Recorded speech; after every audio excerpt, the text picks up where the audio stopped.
ஹரே கிருஷ்ண கிருஷ்ண கிருஷ்ண ஹரே ஹரே, ஹரே ராம ராம ராம ஹரே ஹரே. இப்போ அடுத்த பாயிண்ட்டுக்கு வருவோம். அதாவது அனுகூலமான பக்திக்கும் நம்ம பகவான் கிருபை பண்றார். அதே மாதிரி பிரதிகூலம் அகென்ஸ்டா இருக்கிறவருக்கும் அவர் கிருபை பண்றார். அதாவது வஸ்துக்கு பல் மில்தரைன்னு சொல்றது.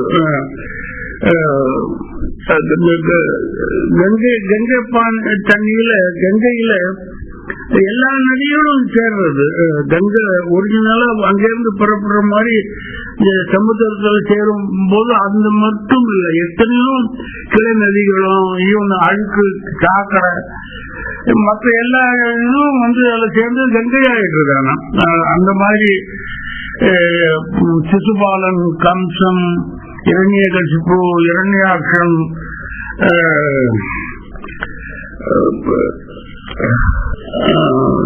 பூதனா எல்லாருக்கும் எல்லாரும் கிருஷ்ணருக்கு அகேன்ஸ்டா தான் இருந்தாரு. பட் அவ எல்லாருக்கும் அதே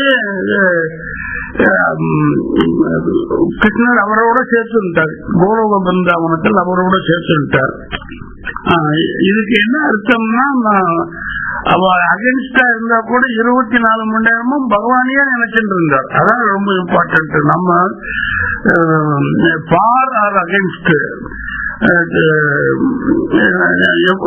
எப்பவுமே கிருஷ்ண ஃபார் ஆர் அகேன்ஸ்ட் யாரெல்லாம் 24 மணி நேரம் நினைச்சிட்டு இருக்காளோ அவெல்லாம் அவரோட சேர்த்துன்றான்னு அர்த்தம் இருக்கு. ஆனா நாம என்ன பண்ணணும்னா, பக்தி மார்க்கத்துல டோட்டல் சரண்டர் ஆகி பகவான் போறதா கடல் மார்க், ஈஸியான விஷயம். அதுல மாயாட்ட நம்ம விலகி விடுறோம். அடுத்தது நம்ம எதையே நினைச்சுட்டு இருக்கோமோ சர்வகாலமோ அதுவாவே ஆகிவிடுகிறோங்கிறது கீழே. நம்ம மனசு எப்பவுமே உலக விஷயங்கள்ல இருந்தா அந்த அதுவாவே ஆகிடும். அதே மாதிரி பகவான் விஷயமா இருந்தா பகவான் போய் சேர்றோம். அவர் விஷயமாவே இருந்தாத்தான். அதாவது மனசோ நெருப்போ அப்பனா அதனோட வஸ்து ரூப நெருப்பு எப்படி எதை பற்றிக்கிறதோ அது ரூபமாவே ஆயிடுறது. அதே மாதிரிதான் மனமும். உதாரணமா இந்த சௌபரி முனின்னு இருந்தார். அவருக்கு சௌபரி முனி மான் தாத்தா, அந்த இதெல்லாம் அவங்களுக்கு முன்னாடி சொல்லி இருக்கேன்னு நினைக்கிறேன். அப்புறம் எல்லாருக்கும் தெரியுமே. அடுத்தது நம்ம இந்த புழு, கூட்டுப்புழு இருக்க வண்ணாத்தி பூச்சி மாதிரியே ஆயிடுது. கூட்டுப்புழு ரெக்க முளைச்சு அந்த 21 நாள் அந்த கூட்டுல தபம் பண்ணி அது வண்ணாத்தி பூச்சி ஆயிடுது. நம்ம எதை நினைச்சுட்டு இருக்கோமோ அதுவாகவே ஆயிடுறோம். அடுத்ததான் அந்த அதாவது பகவான் 24 மணி நேரமும் நமக்கு சொல்றார், இந்த மாதிரி உங்ககிட்ட இருக்கிற அந்த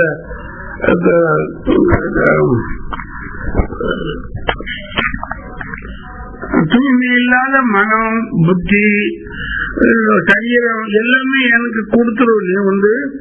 நீ என்கிட்ட சரண்டர் ஆயிடும் முழுசா. அதுக்கு பதில என்கிட்ட உள்ள இருக்கிற எல்லா திவ்ய கேஸ்டிக் புனிதமான சாமான்கள் எல்லாம் கொடுத்து உன்னையும் என்ன திவ்யமா ஆக்கிடுறேன்னு சொல்றாரு. அதாவது வேதத்துல என்ன சொல்றதுன்னா, ஜானை தும்மை ஓஜாய், எங்கிட்டவா என்ன மாதிரி ஆயிடும் நாங்க அப்படியா சொல்றாரு. அவர்கிட்ட போனா அவரோட எல்லா குணங்களையும் கொடுத்துடுறாரு.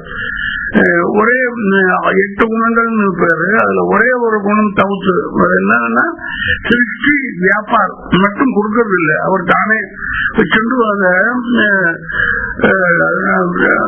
நடத்துற. என்ன சிருஷ்டி வியாபாரங்கிறது நம்ம கையில வந்தா நம்ம ஏதாவது ஒரு சின்ன ஒரு மிஸ்டேக் பண்ணினா கூட அது பெரிய அளவுல பக்தர்களுக்கு பாதிப்பு ஏற்படுங்கிறதுக்காக வேண்டி அதை மட்டும் கொடுக்காம மற்ற எல்லா குணங்களையும் கொடுத்துருக்காங்க. ஆனா நாம என்ன சொல்றோம்னா, முதல்ல உங்ககிட்ட இருக்கிற எல்லா நல்ல குணங்களையும் எல்லா தெய்வீகமான ஐட்டங்களையும் எங்கோ அதுக்கப்புறம் உங்களுக்கு நான் தரேன் என்னோட இதுன்னு சொல்லி நம்ம கோடானு வருஷமா ஆர்குமெண்ட் பண்ணிட்டு இருக்கோம் அவர்கிட்ட. நம்ம அப்படியே செய்யறோம். இந்த ரயில்வே ஒரு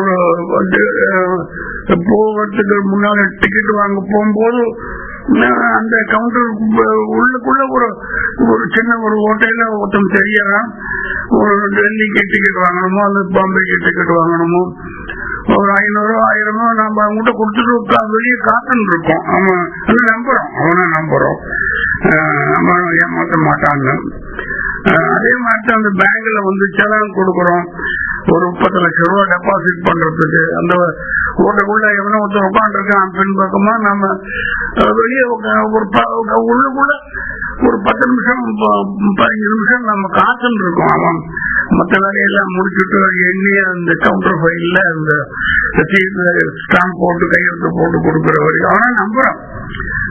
அதே மாதிரிதான் நம்ம குழந்தைகளுக்கு காலேஜில் அட்மிட் பண்ணும்போது ஒரு 4 லட்சம் 5 லட்சம் நம்ம டேர்ம்ஸ் எல்லாம் கட்டுறோம் இல்லையா அந்த பணத்தை அட்மிஷனுக்கு. அப்போ நம்ம என்ன அவட்ட போய் எனக்கு எம்எஸ்சி சர்டிபிகேட் பிஎஸ்சி நம்ம எந்த படிப்புக்கு அப்ளை பண்ணிருக்கோமோ அந்த சர்டிபிகேட்டை கொடு, அதுக்கப்புறம் தான் நம்ம பணத்தை கொடுப்போம்னு சொல்றோமோ? இல்ல, நம்ம அட்மிஷனோ படிப்போ பரீட்சையோ அப்புறம் என்ன பண்றோம், முதல்ல பணத்தை கொடுத்து அவங்ககிட்ட அட்மிஷன் வாங்குறோம், அதான் நம்புறோம். சர்டிபிகேட் எல்லாம் கடைசியில தான் கொடுக்குறோம், பரீட்சை எழுதி பாஸ் ஆகி அதுக்கப்புறம் தான் கொடுக்குறோம். நம்ம கோயில்ல கூட தேங்காய் உடலை போடுறோம், முதல்லயே 6வது உடல் போடுறாரா இல்ல, முடிஞ்சதுக்கு அப்புறம் தான் போடுறோம். அவனை நம்புறது இல்லை, பகவான நம்ம உண்மையில நம்புறதே கிடையாது. உடலால தான் பக்தி பண்றோம், உள்ளத்தால பக்தி பண்றது இல்லை. ரெண்டாவது எதிர்பார்ப்பு, எனக்கு அதை கொடு இதை கொடு இது மாதிரி ஒரு எதிர்பார்ப்பு இல்லாம யாருமே பக்தி பண்றது இல்லை. அதெல்லாம் அவர் பகவான் விருப்பப்படுறதே இல்லை. நம்ம ஒரு நிமிஷம் கூட அவர் உள்ள இருக்கார், ஒரு கண்காணி அவர் நோட் பண்ணிட்டு இருக்கார் நம்ம பாப புண்ணியத்தை. நம்ம அப்படின்னு நினைக்கிறதே கிடையாது. நம்ம உள்ளுக்குள்ள அவர் இருக்கிறத நம்ம ஒரு நிமிஷம் கூட நினைக்கிறது இல்லை. எப்பவுமே ரியலைஸ் பண்ணணும் அவர் உட்கார்ந்து இருக்காரு, நம்ம ஒரு தப்பு அது ஏதாவது ஒரு தப்பு யோசனை தப்பான யோசனை பண்ணா நோட் பண்ணிட்டு இருப்பாரு, நமக்கு பனிஷ்மெண்ட் கொடுப்பாருன்றது நாம நினைக்கவே எதிர்பார்க்கவே இல்லை. அல்லது நம்ம சிந்தனை பண்றதே கிடையாது அதை பத்தி. அவர் இந்த ஸ்லாப் போட்டு கீழே நம்ம மூடுற மாதிரி மூடிடுறோம். முறவல் நம்ம பக்தி பண்ணா கூட ஒரு எதிர்பார்ப்போடு தான் பண்றோம், விருப்பத்தோட பண்றோம். அல்டீரியர் மோட்டிவ்னு பேரு. நம்ம மோட்சத்தை கூட நம்ம எதிர்பார்க்க கூடாது அவர்கிட்ட இருந்து. நம்ம டியூட்டி பகவானுக்கு பக்தி பண்ணணும், அவ்வளவுதான். மோட்சம் கொடுக்கிறார், மோட்சம் வேண்டாங்கிறது, மோட்சம் கேட்காதேங்கிறது. இந்த மோட்சம்ங்கிறது லய ஆயிடுறது, அவரோட சேர்ந்துன்றோம். அது ஞான யோகத்துல வருது, அது தேவையே இல்லை. நமக்கு பக்தி யோகம் தான் அவர்கிட்ட போய் நம்ம சேவை செய்யறத, நம்ம அவருக்கு 24 மணி நேரமும் சேவாஸ்மாக தர்மம்னு நம்ம அவருக்கு சேவை செய்யறதா நம்ம டியூட்டி. மேல நாம எல்லாம் அமைப்புல பரம்பொருள் பரமாத்மாவோட சொரூபம், அவரோட அம்சம், அவரோட தன்மை உடையவர்கள். அவரோட சூரிய ஒளிச்சத்தினோட திறன் மாதிரி அவர் அன்சு, நம் அன்சிய, அவர் அன்சு, நம்ம அன்சிய. அதனால கிருஷ்ண உணர்வு செயல்படுவதுதான் நம்ம டியூட்டியா இருக்கு. நம்ம உடலின் அங்கங்கள் உடல் முழுவதற்குமான நலன் கருதி செயல்படுவது. அந்தந்த அங்கங்களின் தனிப்பட்ட திருப்திக்காக நம்ம செயல்படுறது இல்லை. பூரணமான பொருள் திருப்தி செய்வதே நமது லட்சியம், நம்ம கடமை. அதுபோல உயிர்வாளி நாம உன்னத முழு பொருளான புருஷோத்தமன் என்னும் முழு முதல் கடவுள் திருப்திக்காக செயலாற்றணும். நம்ம சொந்த திருப்திக்காக அல்ல. இந்த மாதிரி நம்ம செயலாற்ற வல்லவன் பக்குவம் பெற்ற துறவியாகவும் பக்குவம் அடைந்த யோகியாகவும் விளங்குகிறான். மரத்துக்கு எப்படி வேறு கிளை கொப்பு இலை பூ பழம் எல்லாம் மரத்துக்காகவே தான் செயல்படுறது. அந்த மாதிரி நாம பகவானோட திருப்திக்காக செயல்படணுங்கிறது கீழே. அப்புறம் நம்ம சர்வ சமர்ப்பணம், டோட்டல் டிட்டாச்மெண்ட் ஆயிடணும். இந்த உலகத்தை விட்டு மனதளவுல, உடல் அளவுல நம்ம இந்த உலகத்துல இருந்தா கூட மனதளவுல டோட்டல் டிட்டாச்மெண்ட் ஆயிடணும். பரிபூர்ண சரணாகதி பகவான் பண்ணினாத்தான் அவர் நம்மள தீர்வு பண்ணுவார். அவரோட he takes in charge for it. நம்ம அப்போ அவரோட சேர்ந்து நாமளும் ஆனந்தத்தை பகவான் புனிதமான ஆனந்தத்தை நமக்கும் அவர் மாறி கொடுக்கிறார். அவர் நம்ம ஆத்மாக்கா சப்ஜெக்ட் பகவான், உலகத்தினோட சப்ஜெக்ட் மாயா. அதனால நாம டோட்டல் சரண்டர், கம்ப்ளீட் சரண்டர் ஆயிடணும் அவர்கிட்டங்கிறது. அப்பதான் பகவான் நமக்கு திரும்ப பண்ணுவார். அதனால டோட்டல் சரண்டர் ஆயிடும். அழுகிறது ஒரு நாளைக்கு ஒரு 2 நிமிஷமாவது நம்ம அவரை பற்றி, அவரோட ஆக்டிவிட்டிஸ், ஏழைகள் பற்றி நம்ம ஒரு 2 சொட்டு கண்ணீராவது சென்றுங்கிறது. எப்படி இந்த குழந்தை பிறக்கும் போது அழுதோ அந்த மாதிரி பழபடியும் குழந்தையா மாறிடுங்கிறது. நம்ம வீட்டுல ஒரு டிராயிங் ரூம், யாராவது வந்தா கெஸ்ட் ரூம் மாதிரி டிராயிங் ரூம் மாதிரி வச்சிருந்துருக்கோம் இல்லையா, வந்தா உட்காந்து பேசுறதுக்கு. அந்த மாதிரி டிராயிங் ரூம்ல யாரையும் வைக்காத, உங்க மனசுக்குள்ள பகவான் வையி, அந்த குரு வையி, அவ்வளவுதான். அந்த 2 பேருக்கு தான் இடம், மற்ற யாருக்குமே அங்க மனசுல அளவுல நீ யாரையுமே நீ எங்க வைக்காதேங்கிறது. அப்பதான் குரு இருக்கும் போதுதான் பகவான் இருப்பார் அந்த ரூம்ல. குருவை நம்ம மனசுல இருந்து எடுத்துட்டோம்னா பகவான் கீழே அதுக்கு முன்னால இறங்கிடுறார். அதனால மனசால பக்தி பண்ணுங்கிறது. அப்பதான் அவருடைய இந்திரியங்கள், அவரோட மனம், அவரோட புத்தி எல்லாம் நமக்கு கொடுப்பார். அவர் இப்பதான் நம்ம பக்தியோட மேல மேல எரிஞ்சே போவோம். இது தவிர்த்து வேற வழியே இல்லை. அப்புறம் பகவான் சச்சித் ஆனந்த், அனைத்து ஆனந்தம் பகவான் தான்.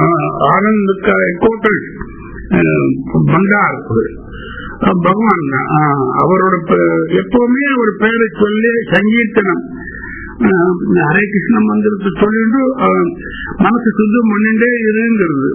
ரூப்யான், ரூப்யான்ங்கிறது அவர் நம்ம பக்தி பண்ணும் போது நம்ம மனசுல அவர் உருவம், குருவோட உருவமும் பகவான் ஸ்ரீகிருஷ்ணனோட உருவமும் மனசுல நம்ம தெரிஞ்சுட்டே இருக்கணும். ரூப்யான் பேரு. மனசை நம்ம பிராக்டிஸ் பண்ணிட்டே இருக்கணும். இந்த மாதிரி நமக்கு இது யார்கிட்ட சுவார்த்தின்னா எக்ஸ்பெக்டேஷன் இருக்கோ அவாட்ட நம்ம அன்பு ஆகுது. எதிர்பார்ப்பு குறைஞ்சா அன்பு குறைகிறது. எதிர்பார்ப்பு முடிஞ்சிருச்சுன்னா நம்ம அவர்கிட்ட எதிர்பார்ப்பு ஒண்ணும் இல்லை கிடைக்கலன்னா நமக்கு அபவுட் பின்னால திரும்பி நம்ம போயிட்டே இருக்கோம். அதனால எல்லாத்தையும் ஒரு எதிர்பார்ப்போட போதான் இருக்கும். பகவான்கிட்ட அழுங்கிறது எப்பவும் அன்பு. பகவான்கிட்ட அன்பு கேடு, பியான் வாங்குவோங்கிறது. எப்படி இந்த பக்தி மற்ற வாயில உலகத்தில் இருக்கிறவங்க பழம் மரம் எப்போ பழுத்துதோ யாரும் சொல்லியே இன்விடேஷன் கொடுத்தா அந்த குருவி பறவைகள வந்து உட்காந்துக்கிறது, ஒத்துரை இன்விடேஷன் கொடுக்கறது இல்ல, தன்னால வந்து உட்காந்துக்கிறது, அது அனுபவிக்கிறது. அந்த சீசன் முடிஞ்சு போன உடனே அல்லது இலையெல்லாம் உழுந்து போன உடனே யாரும் விரட்டுறது இல்லை. அது யாரும் அதை விரட்டாமலே எல்லாமே போயிடுறது, தனிமரமா போயிடுறது. அந்த மாதிரி நம்மகிட்ட பணம் இருக்கிற வரைக்கும் தான் எல்லாரும் வருவா. சொத்து சவால் எல்லாம் இல்லைன்னா யாரும் வரவே மாட்டாங்க. நம்ம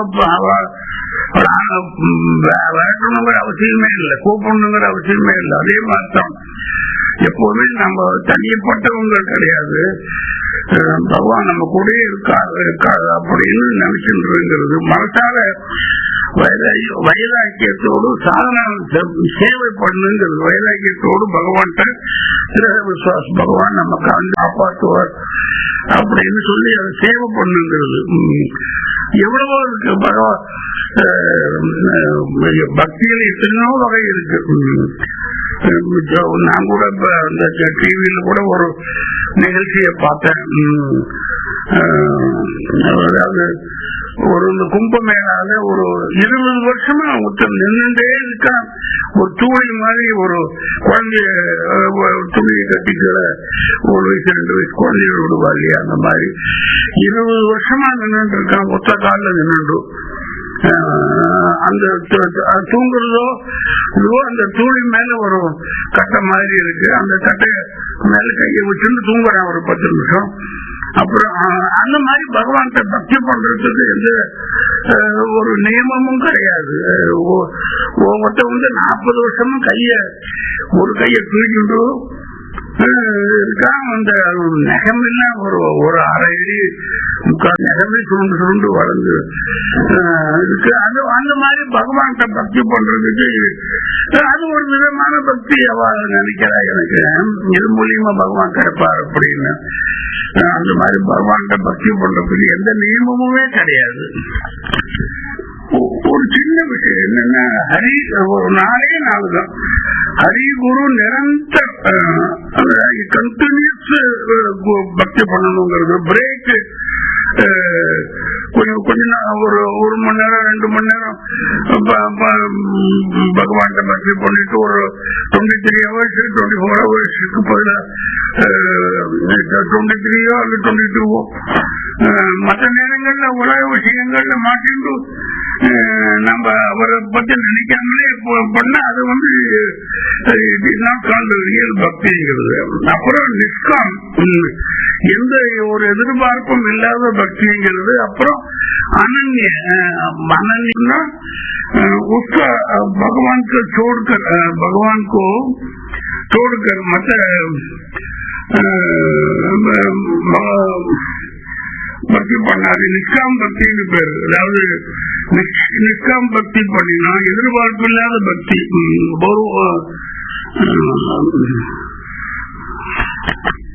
பகவான்கிட்ட எந்த விதமான எதிர்பார்ப்பும் இல்லாம பக்தி பண்ணும்போது நமக்கு ஞானம் வைராக்கியம் நம்ம கேட்காமலே பகவான் வந்து நமக்கு கொடுக்கிறார். நல்ல ஞாபகம் ஞானம் வைராக்கியம் நிஷ்காம பக்தியில கிடைக்கிறது. அது அப்புறம் வளர்ந்துட்டே வருது நம்ம மனசுல. மோட்சம் கூட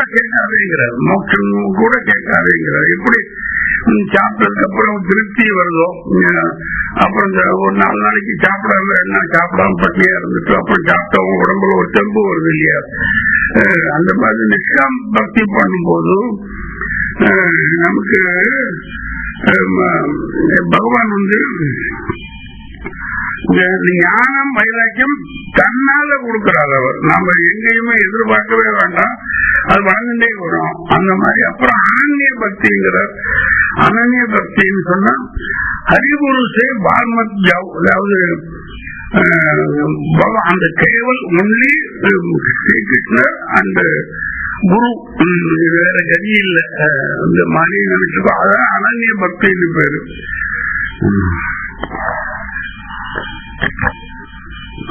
அதுக்கப்புறம் இந்த தாய் தகப்பன் சொந்த பந்தங்கள் எல்லாம் நம்ம சரி உடலோட சொந்தங்கள் தான். அதாவது நம்ம ஆக்சுவலி உடல் இல்லை, நம்ம சரீரம் இல்லை, நம்ம ஆத்மா. நமக்கும் அவளுக்கும் எப்பவுமே எந்த விதமான பட் அதுக்காக வேண்டி நம்ம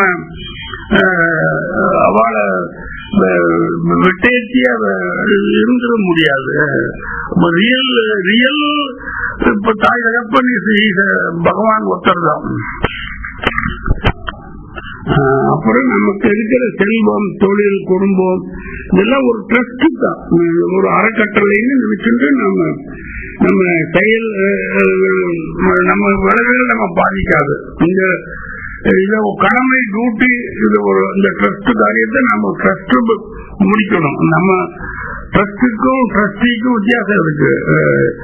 ட்ரஸ்டி அதனோட ட்ரஸ்ட் வளர்க்கறதுக்கு உண்டான எல்லா வேலைகளும் செஞ்சு அதுக்கு உண்டான சேலரி அது என்ன ட்ரஸ்ட்ல என்ன எழுதியிருக்கோ அல்லது என்ன கொடுக்கணும்னு அலவன்ஸோ போக்குவரத்தோ சம்பளமோ அதை மட்டும் பெற்று அவன் இந்த ட்ரஸ்ட முன்னேற்றி அந்த யாருக்கு அந்த ட்ரஸ்ட் கொண்டு போய் சேரணுமோ அதை சேர்த்துறத அந்த ட்ரஸ்டியோட டியூட்டி. அந்த மாதிரி நம்ம கடமையை இந்த ட்ரஸ்ட் மாதிரி பார்த்துக்கணுங்கிறது. இந்த மாதிரி ஒரு கர்மத்தை நம்ம கடமையா செஞ்சு முடிச்சோம்னா தான் நம்ம கர்ம பலன் இருக்கு, அது நம்மள அணுகாது. இப்ப நர்ஸ் இருக்கா, டியூட்டி பண்ற ஒரு லேபர் வார்டுல ஒரு டெய்லி ஒரு 2-3 டெலிவரியாவது பாக்குற மாசத்துல 30-40 ஈவன் 100 கூட டெலிவரி பாக்குறான். அது எந்த டெலிவரி ஆகி அதுல எந்த குழந்தை மேலே அவளுக்கு அட்டாச்மெண்ட் கிடையாது. அவனு இறந்து போனா கூட அது துக்கப்படுறதும் கிடையாது. அவன் மாட்டுக்கு அந்த டியூட்டியில என்ன இருந்ததோ அந்த இதை ரெக்கார்டு பண்ணிட்டு போயிட்டே இருக்கு. அந்த மாதிரி நம்ம நர்ஸ் மாதிரி நம்ம டியூட்டிய மட்டும் செஞ்சுட்டு நம்ம போயிட்டே இருக்கணும். அவ்வளவுதான். நம்ம அந்த மாதிரி நம்ம ஆத்மாவை எல்லா உயிரினத்தையும் பார்க்கணும். யாரையும் கண்டு வெறுப்போ ஒரு அசூசியோ பண்ணக்கூடாது. அந்த விதமான வெறுப்பு ராகத்வேஷம் போறாமை போன்ற உணர்ச்சிகளை நம்ம கடைசி வரைக்கும்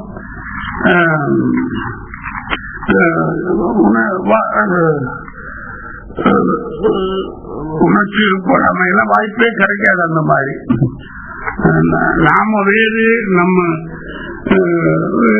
அவ வேறு என்கிற ஒரு மனிதனையோ பொருளையோ பார்க்கும்போது நமக்கு ஆசை, அன்பு, பற்று, பொறாமை, இழப்பு போன்ற பலவிதமான உணர்வுகள் நம்ம தீண்டுறது. நம்முடன் உள்ள ஆத்மாவை மற்றவர்களும் நாம் காணும் போது இதுக்கெல்லாம் இடமில்லாம போயிடுறது. வெற்றி, தோல்வி, சுக, துக்கங்கள் எல்லாம் இவங்க கடந்து விடுகிறார்கள். இந்த சூழ்தாஸ் நீங்க கேள்விப்பட்டிருப்பேன்னு நினைக்கிறேன். அவர் பகவான் சேலஞ்சு பண்றாரு. அவர் எப்படி ஒரு அரக்குல அந்த வேலையை அதுல ஒரு கலர் பொடிய தூவினா அந்த கலர் அரக்கோட சேர்ந்து ஒட்டுன்றதோ அந்த மாதிரி பகவான் நம்ம 24 மணி நேரம் நினைச்சுட்டு அவருக்காகவே நம்ம தியானம் பண்ணிட்டு இருந்தா பகவான் நம்ம கூட சேர்ந்து, அதாவது நம்ம விட்டு பிரியவே முடியாது. இந்த சூழ்தாஸ் அப்படியேதான் சொல்றாரு. நீ ஆம்பளை தானே, நீ ஆம்பளைன்னா என்னை விட்டு வெளியே போக பார்க்கலாம் அப்படிங்கிறார். அதாவது பக்தனை விட்டு பகவானால் ஒரு செகண்ட் கூட வெளியே போக முடியாது. எப்படி கண்ணுக்குட்டி எங்க போறது, அங்க மாடு போயின்னு இருக்கு இல்லையா, அந்த ராணி நம்ம அந்த தேன்கூட்டுல கொண்டு வச்ச உடனே அது மற்ற வேலைக்காரி எல்லாம் அதுல உட்காந்து ஆக்டிவேட் பண்ண ஆரம்பிச்சிருது அந்த தேன்கூடுல. அந்த மாதிரியே தான் பகவான் நம்மளை விட்டு ஒரு க்ஷணமும் பிரிய மாட்டார்.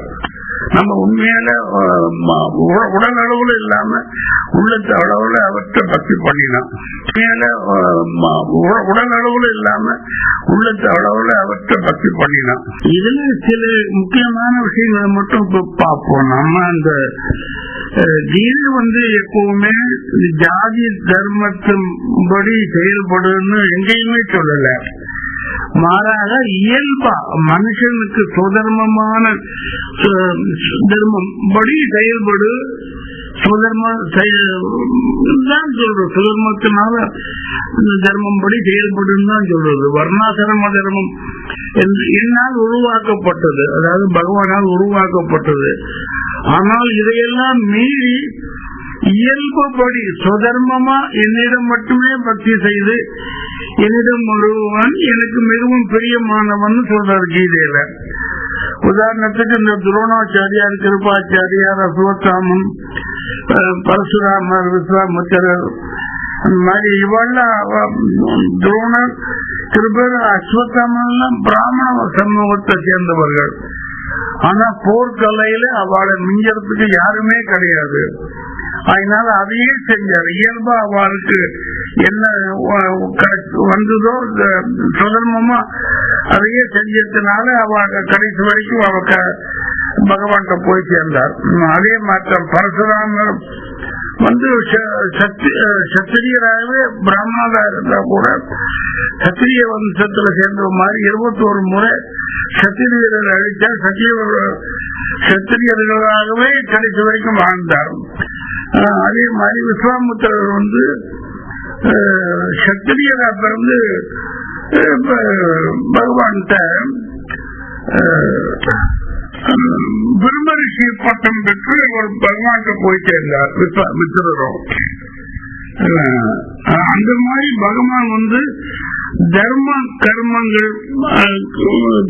கர்மங்கள் பக்தி கர்த்தா. யாரு தர்ம கர்மங்களோட பக்தி பண்றாரோ அவ உலகத்துக்கு அவ சென்று விடுகிறார்கள். பகவான்கிட்ட மட்டும் பக்தி பண்றவர் பகவான்கிட்ட போய் சேர்றாருன்னு சொல்றது. அவ தர்ம கர்மத்தின்படி பக்தி பண்ணா அவ எந்த உலகங்களுக்கு போய் சேர்றாருடைய.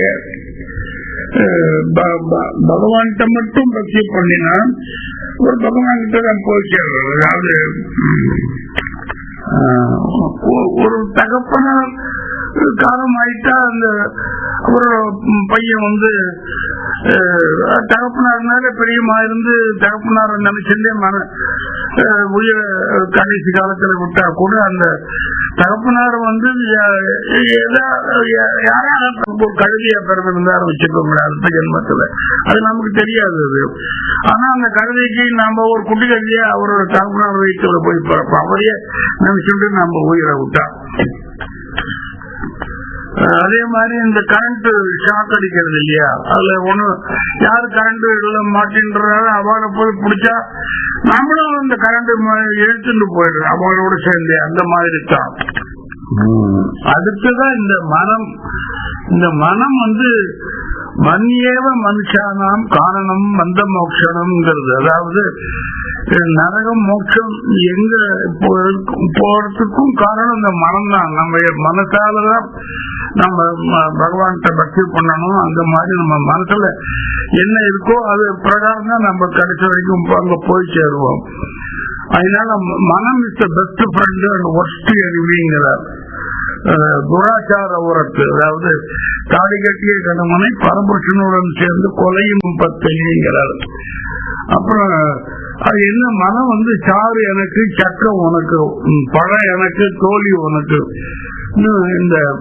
இந்த மனத்தை நம்ம எப்பவுமே மனம் ஒரு குரங்கு அடிச்சுட்டே இருக்கணும். அது பக்கத்துல அதை நம்ம வச்சுட்டு வேலை வாங்கணும்னா நம்ம மனசை கண்ட்ரோல் பண்ணி வச்சுக்கணும். மனசு கண்ட்ரோல்ங்கிறது ஒரு விதத்துல நடக்காத காரியமும் கூட. என்ன அதுக்கு எவ்வளவு பண்ணாலும் அது அதனோட சேட்டையை பண்ணிட்டே இருக்கும்.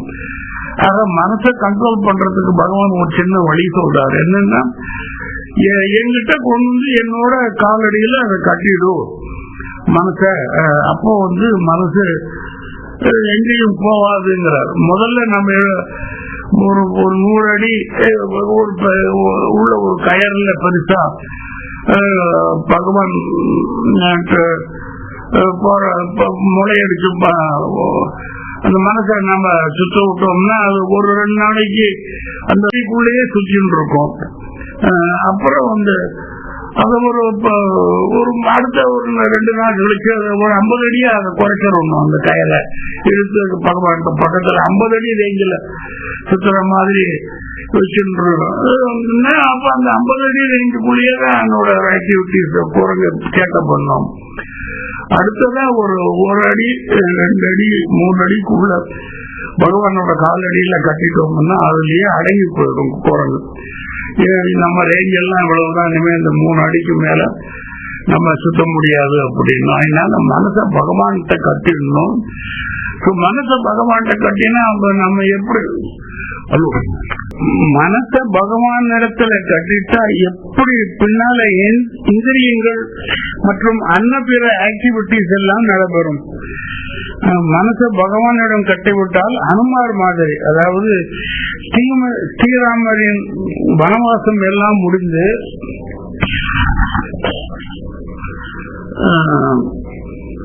அயோத்தியில் ஸ்ரீராம பட்டாபிஷேகத்தின் போது சீதை ஹனுமாருக்கு தன் முத்துமாலையை பரிசாக கொடுத்த போது ஹனுமார் அதை அறுத்து ஒவ்வொன்றாக கடித்து கடித்து பார்த்து அதில் ராமர் இல்லை என்று தெரிந்ததும் தூர வீசி எரிஞ்சது எல்லோருக்கும் தெரிஞ்சிருக்கும் என்று நினைக்கிறேன். அங்கு எல்லாம் போக வேண்டாம். இப்பொழுது ஒரு விஷயத்துக்கு வருவோம். நேர்மையான ஆழ் மனம் எப்பொழுதும் உறங்கிக் கொண்டே இருக்கிறது. ஆழ் மனம்னு ஒண்ணு இருக்கு, மனசுங்கிறது வேற, ஆழ் மனம்ங்கிறது வேற. அது அதனோட அதை ஆக்டிவேட் செய்து மனம் இருந்த இடத்தில் அந்த ஹூக் செய்து ஆழ் மனதை கட்டிவிட வேண்டும். எப்படி புத்தி மூலம் லீடர்ஷிப் செய்து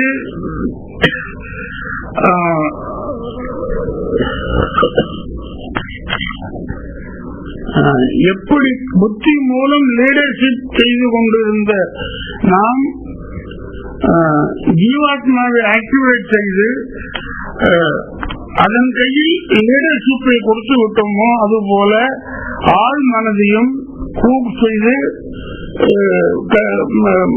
கட்டிவிட வேண்டும். பிறகு ஜீவாத்மா தெய்வீக ஒளி வீசுவதால் அதன் கட்டுப்பாட்டில் உள்ள அறிவு, மனம் மற்றும் ஐம்புலன்களுமே தெய்வீகமாகி விடுகிறது. அதனால் செய்கிற காரியமும் புனிதமாகி விடுகிறது.